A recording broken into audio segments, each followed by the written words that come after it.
Let's talk about important things to consider when towing. First, you need to know the size of your trailer coupling and the size of the ball you need for the trailer. Volkswagen tow bars can be supplied with either a 50mm or a 1 7/8 ball. When it comes time to hook up, there's a few things to consider. It's best to have a second person outside to guide you so as not to accidentally reverse into the trailer and damage your Volkswagen. Slowly reverse your vehicle towards your trailer until the tow bar ball is positioned directly under the tow bar coupling. Then you need to lower your trailer onto the tow bar. Make sure the housing is right on top of the ball.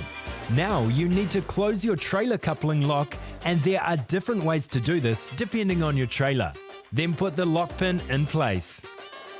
If you're using this trailer for the first time, then we also recommend adjusting the anti-rattle bolt for a better result.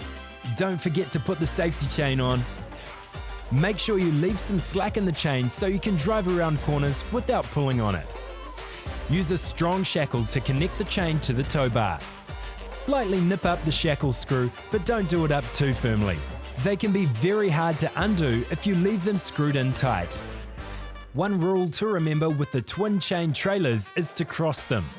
Go to the opposite side on the car. This way, if your trailer coupling should break away, the chain will make sure the trailer stays connected to your vehicle while you safely pull to the side of the road. Then, connect up your trailer lights. Check that your tail lights are all working. A great feature of your Volkswagen security system is that your trailer is also linked to the car alarm. So if someone tries to disconnect your trailer, the alarm will go off. If you need to remove your tow bar, follow these steps.